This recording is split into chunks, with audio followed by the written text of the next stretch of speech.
The Sleeping Beauty. Once upon a time there was a kingdom in which the king and queen were very, very eager to have a child, and they did everything they could to make it happen. The queen took herbal remedies and used poultices, and she and the king reveled and disported naked on the full moon night, and on the new moon night, and on the half moon night. They did everything they could think of to conceive. And finally, they sent an offering to the fairies who lived in the forest, and asked them for their blessing. And the fairies sent back a small phial of moss juice, which the queen drank, and on the next full moon, when she was disporting with the king, she conceived. A son was born to the king and the queen. And at the christening, the king and the queen wanted to make sure that this, their only child, who had been so difficult to acquire, so difficult to conceive, would receive all of the blessings from everyone that could possibly benefit this child's life. And so they invited the fairies of the forest, who had been so helpful in conceiving the child, to come and bless. They invited the 3 good fairies, and they promised that they would give them food and drink and a feast in exchange for the fairies' blessings for the child. The fairies were only too happy to come and enjoy the feast and give a blessing. But the king and the queen did not invite the 4th fairy, whose name was Calamity. They did not wish to introduce Calamity into the life of their child, and so she remained off the guest list. The 3 fairies were readying themselves to go to the christening when Calamity happened by and noticed their preparations and asked them where they were going. The 3 fairies demurred and tried to make up an excuse about turning in their taxes or going to look at floor tiles. But Calamity was a very old, very wise, and very powerful fairy. And she divined what had happened, for she knew the comings and goings of everything in the forest, and she knew when women around her realm conceived. And so, as the good fairies left, she said, "Oh, I have not been invited, but I will attend." Well, the feast was marvelous, and all of the nobles were there, and princes and princesses from foreign lands were there, and it was joyful, and the king and the queen outdid themselves. It was a very bountiful, successful kingdom, and so they had a lot of food and drink and decoration and music and art and dancing to celebrate the birth of their son. And the 3 good fairies arrived. They floated in through a window in the cathedral, and they alighted down in a pool of shimmering lights. One of them shimmering sky blue, the other shimmering rose pink, and the third shimmering sunlight gold. And the king and the queen came down off their thrones, and they bowed at the feet of the fairies and thanked them for helping with the conception of their son. And they gave the fairies lavish scarves and garments and perfumes. And one by one the fairies approached the crib. First came the fairy dressed in blue, and as she approached the crib, she waved her wand, and little blue sparkles settled over the prince, and she said, "May the prince be blessed with fair countenance. May all who look upon him see beauty." And as she stepped back, the fairy in rose strode forward, and taking out her willow wand, waved it over the bassinet, and pink rose petal sparkle settled down on the young prince. and she said, "May the prince always be kind. May the prince know kindness and give kindness and receive kindness in turn." And as she stepped back, the third fairy was about to step forward when the windows of the cathedral filled with black smoke, and it poured into the room, and it filled the cathedrals. Not even the candles could burn light through it, and the smoke then coalesced at the foot of the bassinet, and taking a physical shape, it became Calamity. And Calamity strode forward to the bassinet, and she said, "I see there is a child. I observed its conception and birth from the forest. I see around me the trappings of a festival. There's a feast, there is art, there is music. You are celebrating the christening of your whelp. But I have not been invited. I see my sisters here, all three of them, blue, pink, and gold and yellow. Where is the dark purple of Calamity? As they have seen fit to give their blessing, I see it only fitting that I, one of the forces of nature in the forest, give mine." And she strode to the bassinet, and taking out an ebon wand that was tipped with ivory, she waved it over the bassinet, and dark purple sparks flew down onto the babe, who cried out as each one touched his tender skin. And she said, "On his 16th birthday, he will prick his finger on the needle of a spinning wheel and die. Enjoy the 16 years you have of your hard-sought whelp. They're all you will get from him." And she turned into a giant bat and flew out the window. The mood was grave in the cathedral. But the golden fairy had not yet given her blessing, and she strode forward to the bassinet, and she held the hands of the king and queen, who were weeping uncontrollably, and said, "Do not weep, for though I cannot dispel this curse, I may mitigate it." And she took out a wand of maple, and she waved it over the bassinet, and golden light showered down on the babe, who once again rested as her golden light touched his beautiful brown skin, with his glowing blue eyes, and his long lashes, and his pointed eyebrows. And she said, "He has beauty, he has kindness, and there is a curse. On that 16th birthday he will not die. He will slip into a deep, deep sleep. And this sleep can be alleviated.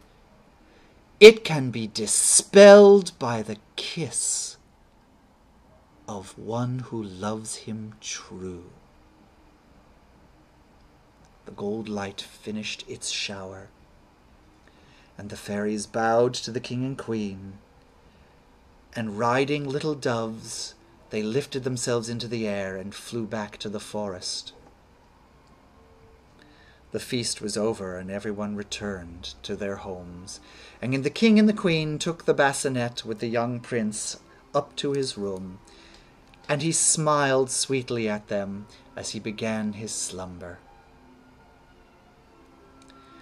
Well, he grew into a beautiful young man. The gift of the blue fairy had indeed come true. His gorgeous brown skin was like flat velvet to the touch, His blue eyes were filled with interest and curiosity and light.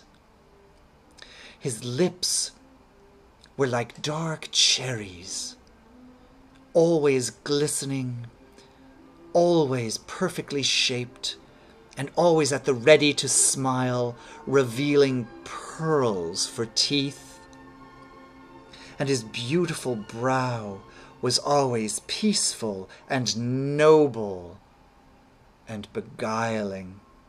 And as he grew, his limbs stretched out into beautiful long legs, with only a little hair trickling down the calves, with thighs that were smooth like polished wood, strong but lithe, like a gazelle, like a dancer, like an elf in the woods. And his torso was long and lean, and his chest and shoulders were broad, and his arms were long and graceful. If ballet had been invented, he would have been il primo uomo. He would go hunting with his father, but just when they would have the quarry in their sights, just as the bows were pulled back and the yew arrows ready to fly to the breast of the prey, he would lower his and said to his company, "Isn't this animal beautiful? Why should we spoil the workings of nature? Let him go free." And with his allowance from his parents from the treasury, that he might have fine raiments and clothes and a gilded carriage, he would instead ride his horse and go through the kingdom and deliver alms to the underprivileged families who, for reasons of practicality and reasons of society, were not afforded a healthy income, and he would give them silver and gold to help them. His kindness won him the love and adoration of all the people of the kingdom. Now, when he was old enough to leave his mother's arms as an infant, the king made a proclamation that all spinning wheels should be gathered together in the courtyard of the palace and burned. And indeed, no spinning wheel was left in the kingdom. They were all destroyed. The kingdom had to import yarn and silk and flax to make clothing, for none could be spun into thread within the boundaries of this kingdom. But the king had some measure of relief, and the queen could sleep at night, because they thought no spinning wheel was left in the kingdom.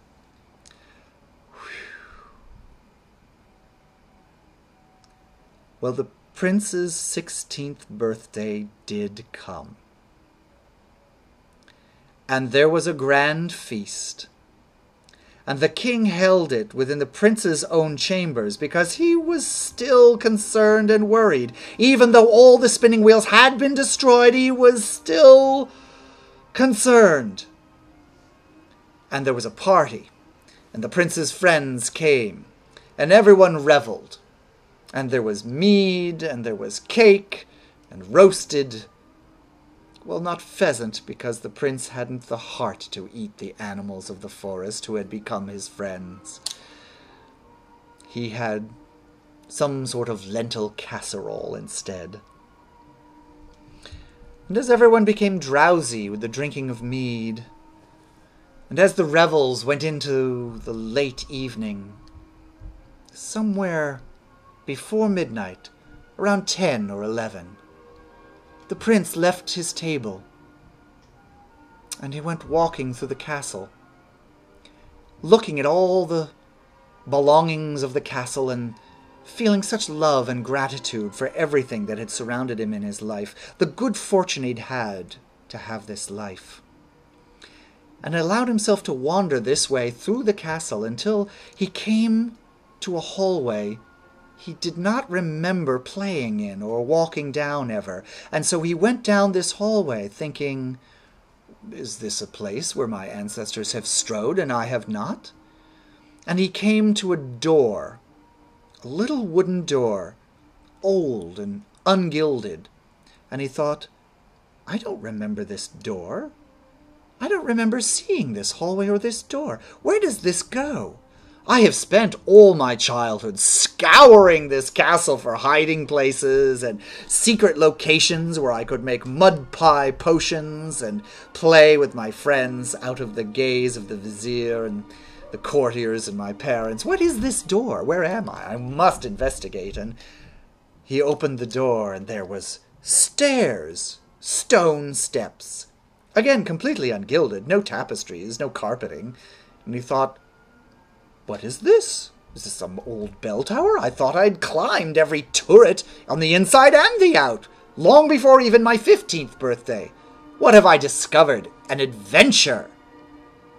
And he climbed the stairs, and they wound around, and up, and up, and up, to the very, very top tower of the castle, somewhere he had never been. And there, coming up from the last step, there was a room. And on that room,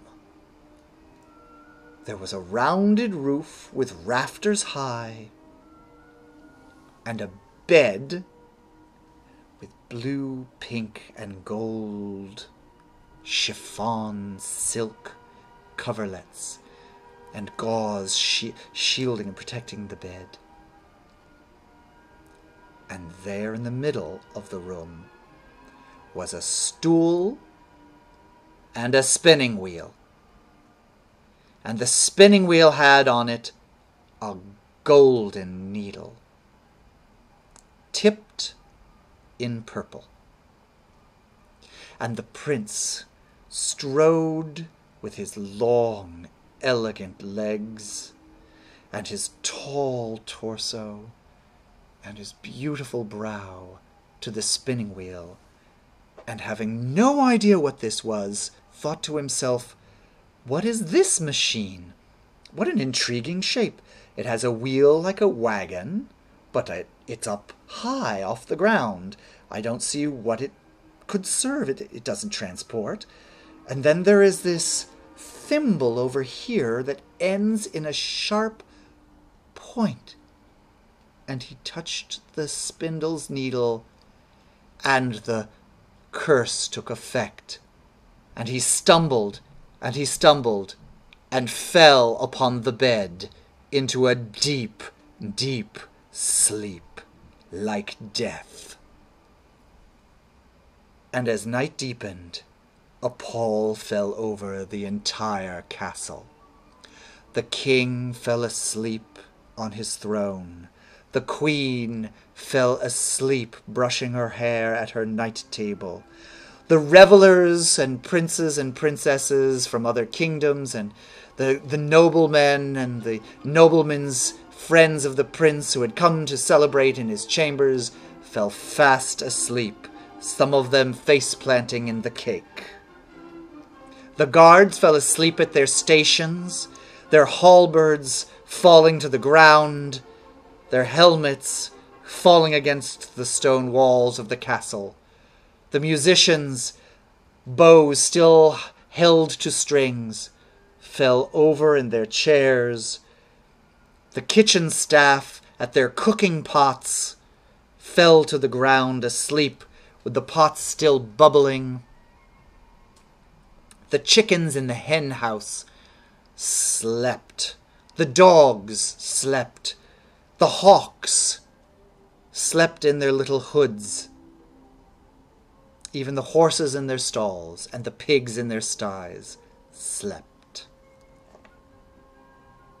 The castle did not awake the next morning, not in the bright sun of day, nor the next, nor the next, nor the next. It slept on and on and on, and years passed, so many years, that the rose gardens around the walls of the castle grew wild. They grew up, and they climbed the walls of the castle, and they covered the castle walls. And then they grew outwards, and they grew out towards the moat, and the moat, which had dried over the years, was now filled with the rose bushes. They surrounded the castle with thorns and roses.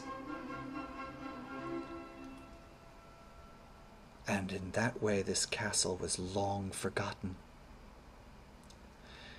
Long forgotten to all the villagers around, long forgotten to all the surrounding kingdoms, who went on through the years, until this forgotten castle became only lore.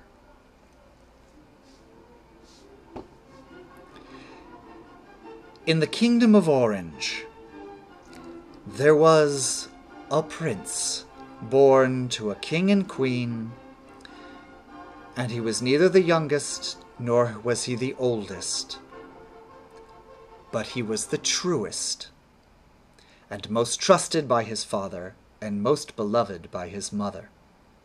For he possessed qualities of wisdom and courage. He would always fight, but not only in the wars to protect his kingdom. He refused to fight in wars of expansion proposed by his brothers. And he would instead fight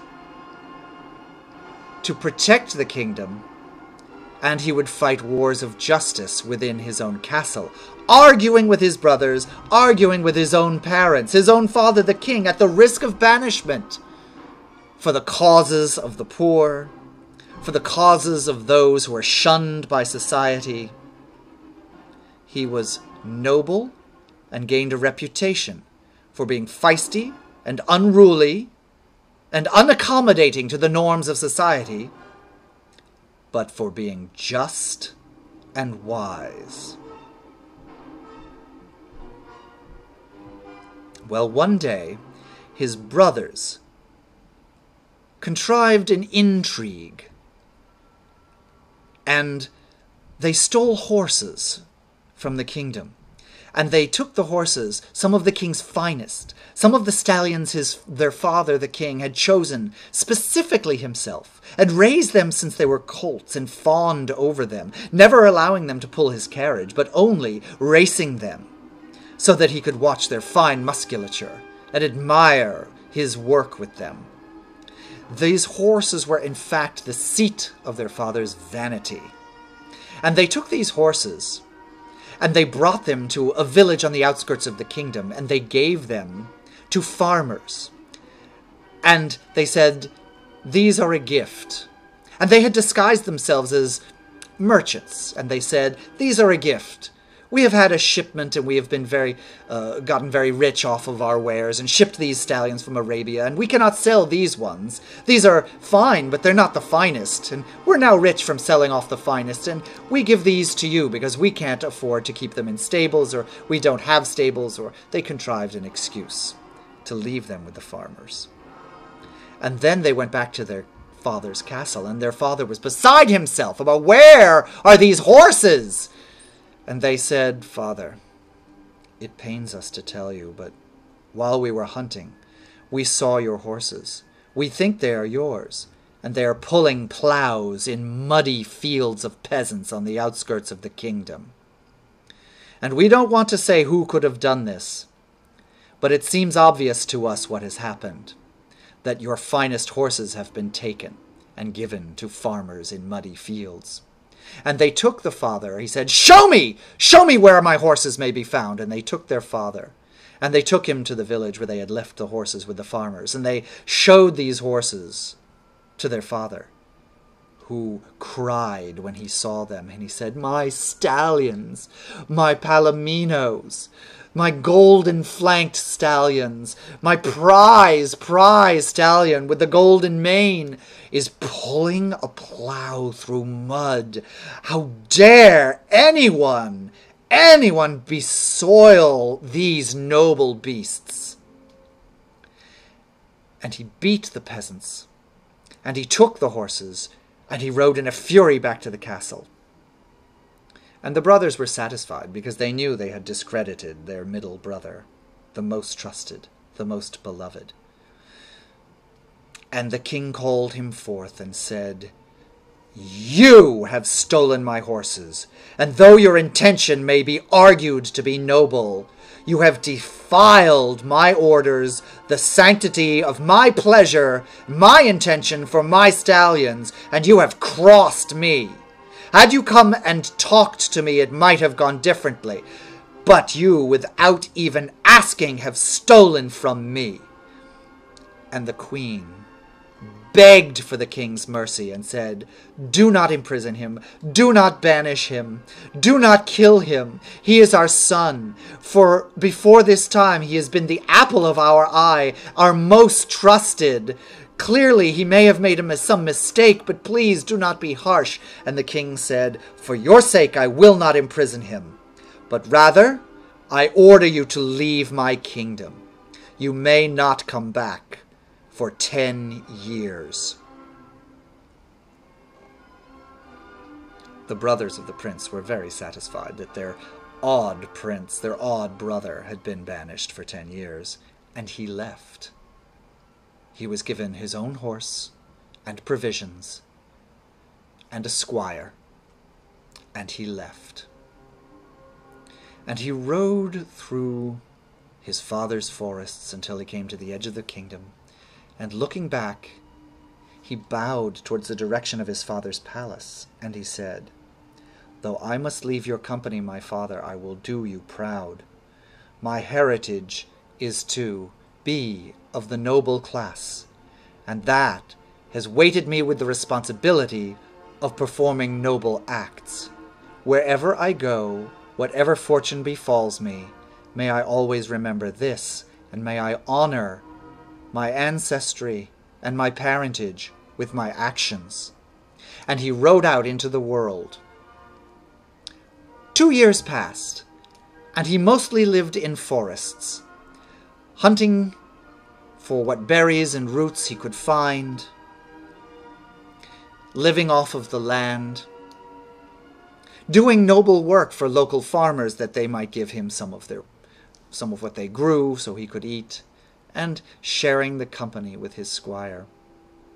His squire was very, very fond of the prince, and long ago the prince had given up his mossy, velvety green clothing and his velvet cape and his red-lined boots, and taken up more modest clothing that he had made for himself out of cotton and wool that he'd learned from a rancher, a sheep herder. And his squire used to sing songs to the prince to cheer him up. And one day they rode along a lane through a forest that they'd never been on before. And it was a forest that was thick with all kinds of growth and plants he had never seen or heard of before. And people in the villages on the outskirts used to say, "Oh yes, there are medicinal plants in there, and there are fairies in there, and you may seek good fortune, but be careful because some of the fairies are not all that good." And he rode into the forest, and he picked medicinal herbs.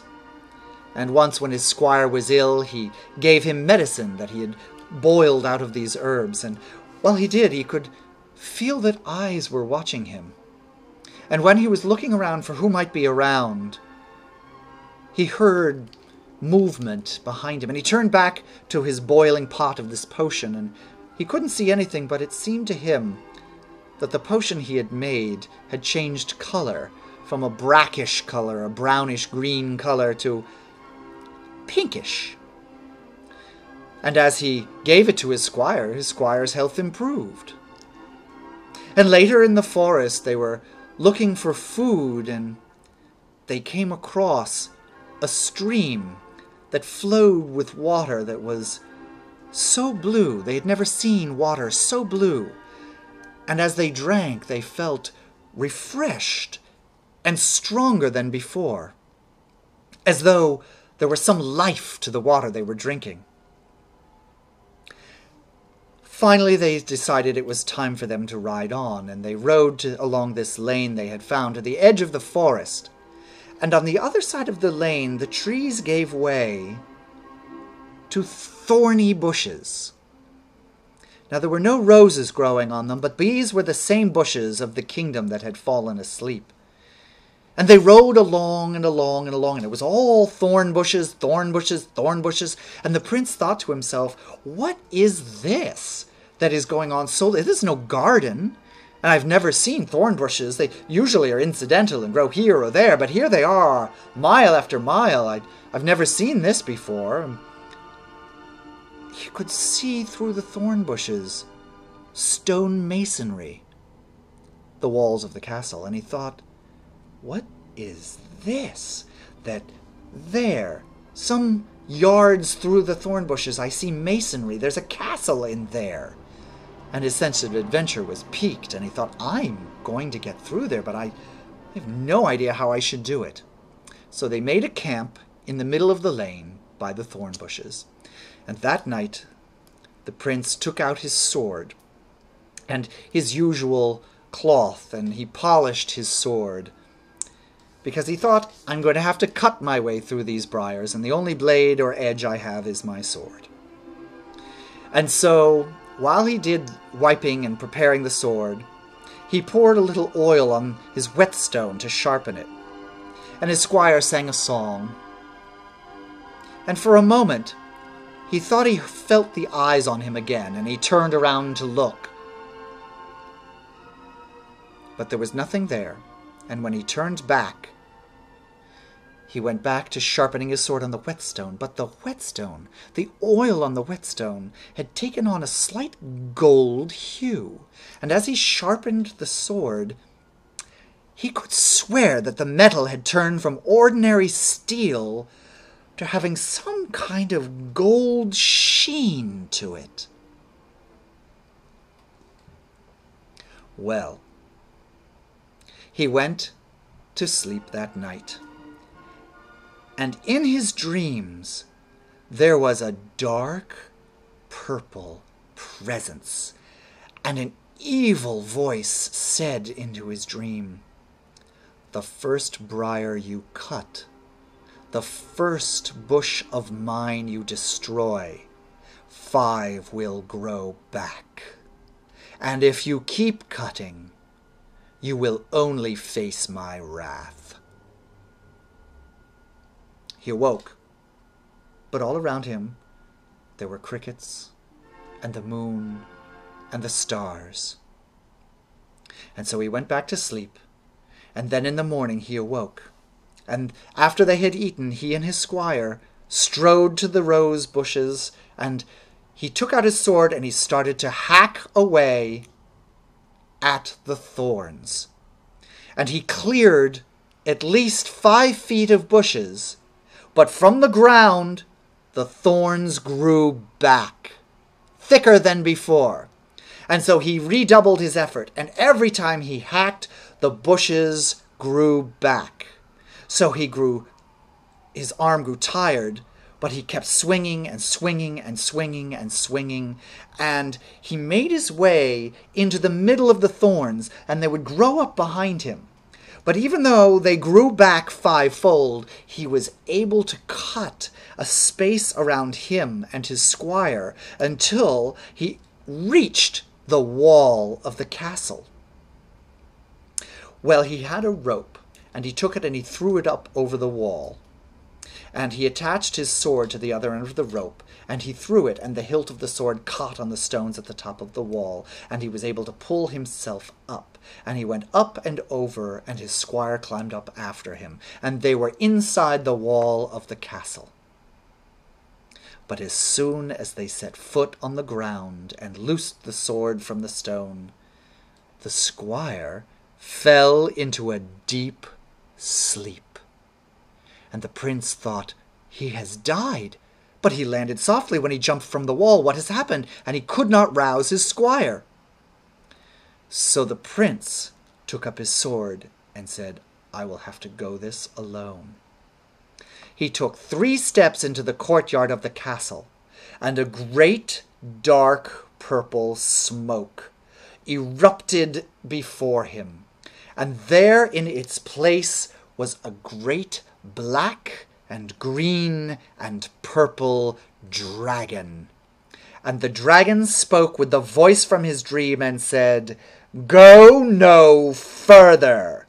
This castle is mine." The prince took out his sword in one hand, and in the other he took out a flask of the water that he had bottled from the glowing river, the blue river, and he took a swig to refresh himself. And the strength flowed through his limbs, and he said, "Have at thee, foul beast, for I would go through this castle and discover its mysteries. For clearly some wickedness is afoot here, begotten by you or your master, and I will have it out." And the fight began, and the dragon slashed at him with green talons that were as sharp as steel daggers. And the prince, though he had no shield, was able to parry each blow with his steel and gold-shimmering sword. And the dragon gnashed at him with his teeth and blew fire from his nostrils, but the prince was nimble, for he had trained for hours with his brothers, and when they had gotten to their teen years, his brothers did not spare him any blows, for they were jealous of him, and so he trained with real opponents, and trained well. But after parrying one claw, and dodging one blast, and thrusting with his sword, the dragon whipped its tail around with a purple spike that was dipped with poison and slashed at the prince's arm, creating a gash that bled. The prince started to become drowsy, but as he started to fall to one knee, he took out a bag of the herbs he had collected, and he rubbed it on the wound that these herbs might disinfect and heal. And the wound glowed pink, and the stinging went away, and the prince regained his consciousness and awareness and clarity, and he lifted his sword and fought on. Swiping his blade, he cut off the tail of the dragon. Swiping it again, he cut off the green claws of the dragon, and bringing it back around, he lunged, and the point thrust deep into the chest of the dragon, and the dragon sunk down in a pool of black and purple liquid into the ground, permanently staining it there. The prince took a strip from his cloak and bound his wound, and then walked forward into the castle. And he saw the guards asleep at their station, and he took their pulse, and he could feel it, that they were alive, but under a curse. And he took pity on them, and he tried to adjust them into more comfortable positions. And then he strode into the castle, and in the entranceway he saw the maids that had been scrubbing the floor asleep. And though their buckets had long since dried of any liquid, he tried to roll them into more comfortable positions, and took their pulse and found that they too were alive, but under some curse. And then he strode into the great hall, and he saw the king asleep on his throne. And he bowed to the king and said to himself, "What noble sire is this, whose castle I visit and is unable to greet me? I will greet him none the less, for it is clear that at one time he was a noble king." And then he went upstairs, and he found the queen's chambers and saw her asleep at her night table, the brush still in her hair. And he took the brush from her hand and set it on the table and tried to make her in a more comfortable position. And then he left, and he found the chambers of the young prince, where all of the young prince's friends were asleep.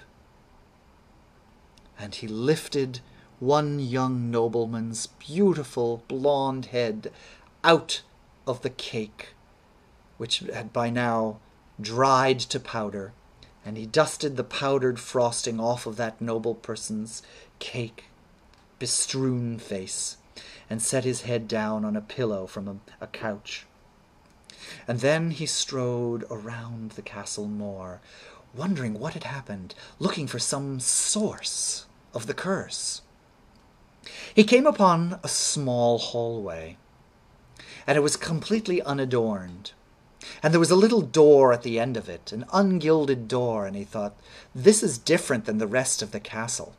And because he was wise and had very strong, clear thinking and good deductive reasoning, he thought, palace. Everything is gilt, everything has velvet, and here is this unadorned hall with an unadorned door. This must lead somewhere that is different. And he went up the stairs behind the door.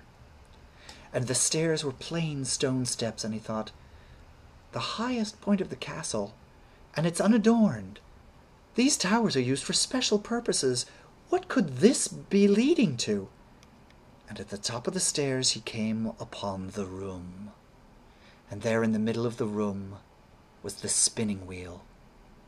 And he saw the spindle with the purple tip of the gold needle.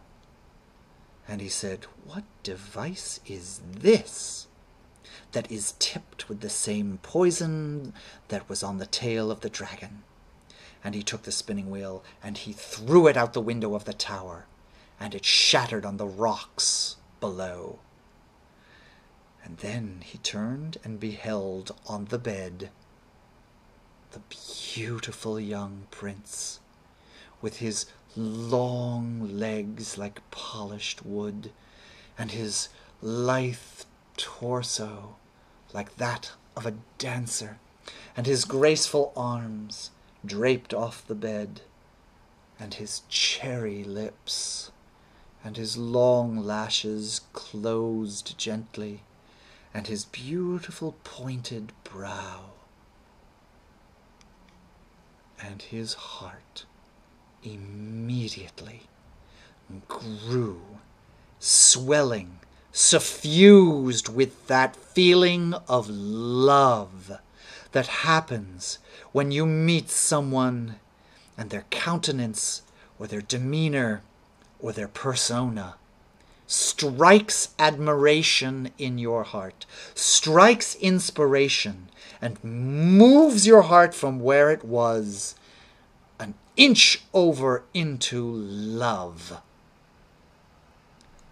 So strong was it that he walked to the bed and sat by the prince's side, and he leaned down towards the prince.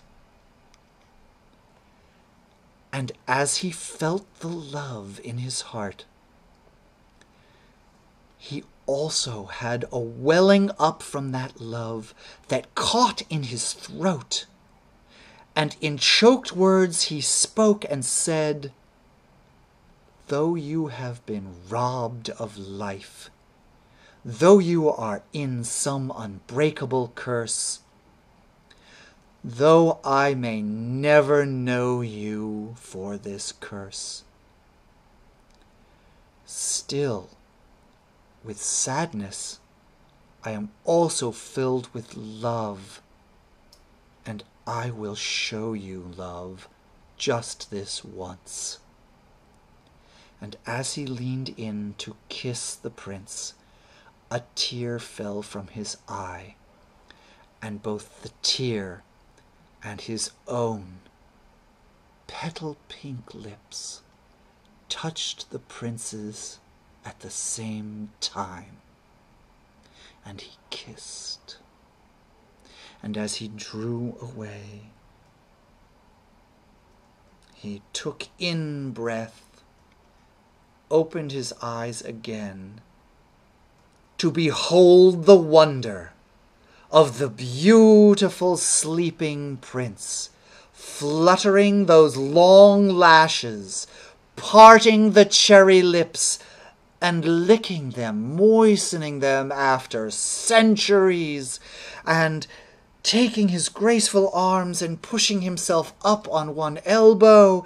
Those blue eyes shone light again, and he looked into the eyes of his rescuer, the prince, and he said, "What love has freed my heart, that my lips and my body may be thine."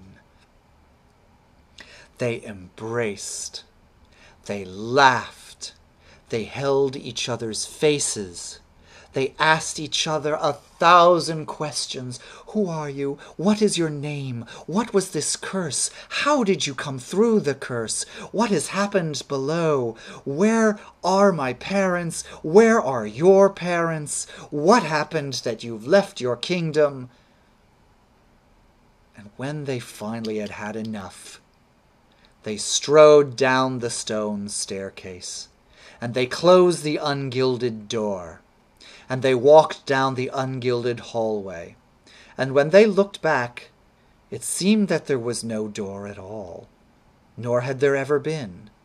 And as they went through the castle, all of the people they met and came upon were just waking up.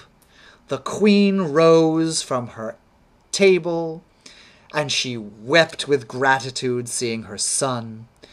And they went back to the prince's chambers, and all his friends cried with joy, and they reveled and laughed at powdered cake on their faces. And they went to the great hall, and there was the king just awakening on his throne.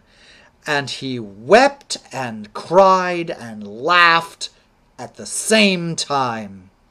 And adjusting his crown after 2 centuries or more of sleep, he proclaimed to the 2 princes standing before him, "You have broken the curse of Calamity, and as foretold by the golden fairy, and as recognized by my own 2 eyes and your own hands holding each other now, I proclaim your love sacred to this kingdom. And I say we shall have a new feast celebrating your nuptials. Let love be formalized in marriage." The briars around the castle lost their thorns and burst into roses. The roses were beautiful pink and beguiling blue and uplifting yellow and sensuous purple. At the end of the week, there was the wedding of the 2 princes. And at the end of that year of the princes living and loving and taking care of the newly awakened kingdom, they both rode in a gilded carriage out to the rescuing prince's father's kingdom. And they stood outside the gate of the kingdom. And his father, whose spies had seen the gilded carriage coming, rode out on his fine stallions with all of his sons, all the brothers, and they rode out to the edge of the kingdom. And the father looked over his son, the prince, and the gilded carriage, and the prince beside him, and he said, "I see you have done well for yourself, my son, and only 2 years and change past. Yet still 8 or just under left to go in your banishment. But I see you have home enough to keep you happy." And the brothers sneered and laughed. But a little princess who had been born in those last 2 years, right after her brother's departure, and had never known him, walked and crossed the line of the border of the kingdom and held her new-found brother's hand and said, "Father, why is he banished? He is my brother. I will stay with him if you won't let him in." And this broke the king's heart wide open. It broke his vanity, because he loved his little princess so dearly that he then and there gave up his pride. And he said, "For my princess I cast aside the banishment that came from my vanity, and I welcome you back. And you may come with your friend the prince." But when he was told that the prince was not his friend, but his husband, the king welcomed them with open arms, weeping for gladness. And there was a great feast in 2 kingdoms that night, and those kingdoms joined together as one at the death of both of the old good kings. And the 2 princes who had married had been afforded the crowns of each kingdom, and they ruled together a joint kingdom. And their herald on their banners, on their shields, and in their great halls were 2 roses intertwined. And thus ends the story of Briar Rose, the banished prince, the sleeping beauty.